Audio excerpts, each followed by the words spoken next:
Hey all, welcome back. Alright, this is a bit of an odd video, but one I really wanted to make and do a deep dive on. So, I've been watching a lot of reactors watching car crash videos lately. The VTubers DragonSpit and Marshie, as well as the non-VTuber BionicPig, have been my top picks personally. Definitely go check them out as well. We love to shout out the homies here, and all of their channel links will be in the description. Plus, DragonSpit and Marshie have also made it in our most recent VTuber Hunger Games as well. So if that's your thing, you should totally go check out that video as well. But, as for this video, I've noticed something odd in their reactions.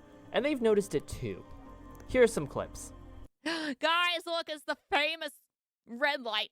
What is it about this intersection where people just can't see? Oh, I know Fresno, California. I know this place. Really bad intersection. All the time. Oh my god, dude. Why? Like, it's always this fucking road, man. Dude, this is literally this fucking intersection has been here since the beginning of this fucking channel, man. It always comes back. As you can see, there's an intersection in Fresno, California that has so many car crashes that it's coming up repeatedly in these compilations. But why is this intersection so dangerous? Well, that's what we're deep diving into today. And if any of the three I previously mentioned happen to be watching this video, you are more than welcome to react to any of my content. Okay, the intersection in question is at the cross between Friant Road and Shepherd Avenue.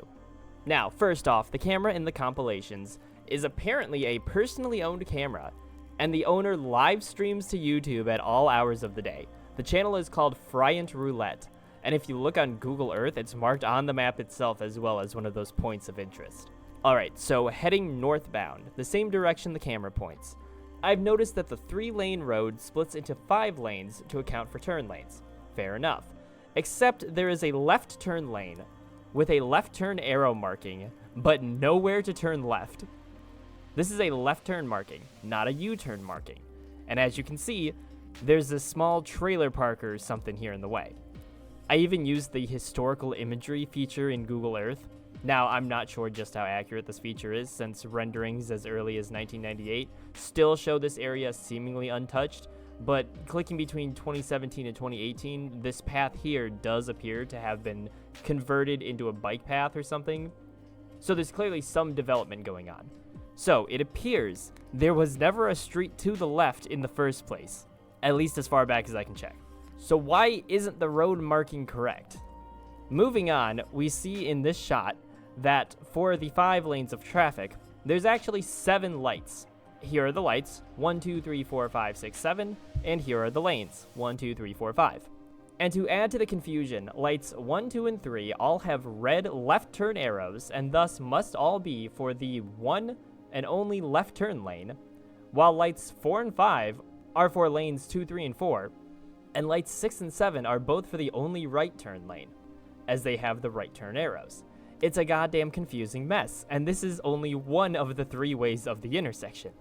Hopping to the opposite southbound side of Friant, we see the 3-lane road splits into 5 lanes at the intersection as well. Lanes 1 and 2 are left turn lanes, and the remaining 3 lanes are straight only. So if the opposite side could turn left, and it's not for a U-turn, then you'd think this side should be able to turn right. Anyway, there's 7 lights again, and as we see here, lights 1, 2, and 3 are for the 2 left turn lanes, and lights 4, 5, 6, and 7 are for the remaining straight lanes. Not nearly as confusing, but I'm still questioning the logic here. Like, why do we need so many lights? Now, I'm not a driver yet, so maybe this is normal and I just haven't paid that much attention, but it seems excessive and confusing. Let's hop over to Shepherd now.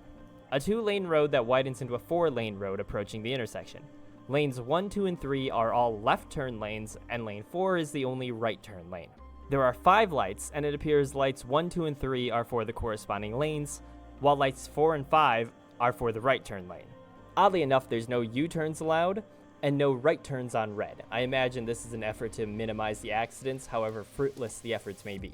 So, we did a deep dive of the intersection itself, but I believe there's more going on here. For starters, there's this community on the corner of the intersection named the Dominion. The entrance on Shepherd is not gated, but it appears to be one of those high-end HOAs, which means presumably a lot of wealthy people live here. And what tends to come with wealthy people? Wealthy kids who do not receive any punishments or consequences for their actions. That's not all though, there's also a high school not too far away. So on top of a confusing intersection by itself, we now have a gaggle of teens, potentially rich and reckless, with motorized vehicles in the area. Oh, but there's more. Because if there's wealthy people in the area, then there's probably wealthy vehicles. And sure enough, typing luxury car dealerships Fresno, California in the search bar gets us this.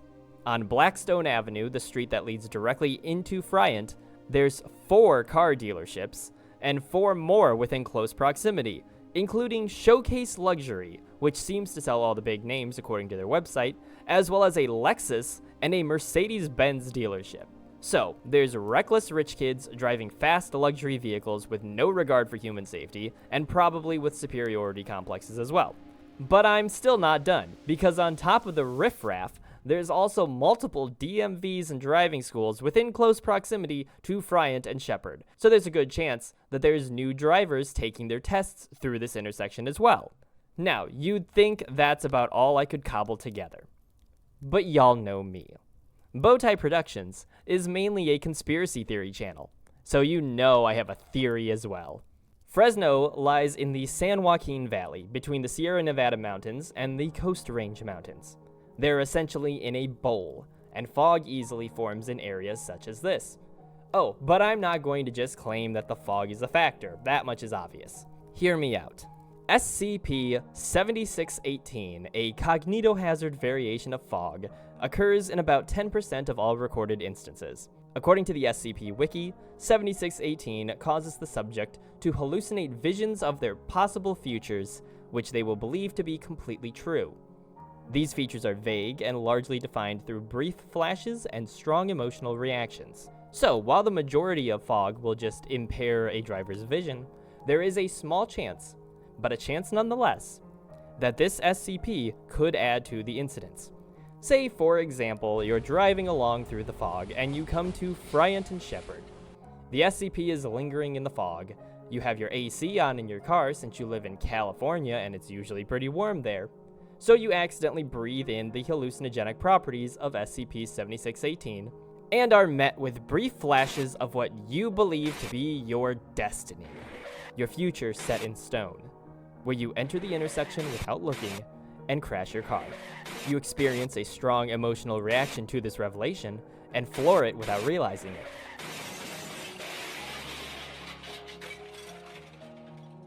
Suddenly fulfilling the prophecy. So, in conclusion, I think the reason for the many crashes and incidences at this seemingly random Fresno intersection is mainly due to a combination of confusing and incorrect road signs, and the high traffic location is potentially surrounded by young, wealthy drivers with luxury vehicles who probably haven't had consequences growing up and thus think they can do whatever they want. There's also potentially new drivers in the area who are taking their driving tests through the intersection. And for you supernatural conspiracy nuts in my community, SCP-7618 could have a little sway going on here as well. All in all, it's a recipe for disaster and yet another reason why California sucks ass. But leave your thoughts and theories in the comments below, and don't forget to like and subscribe.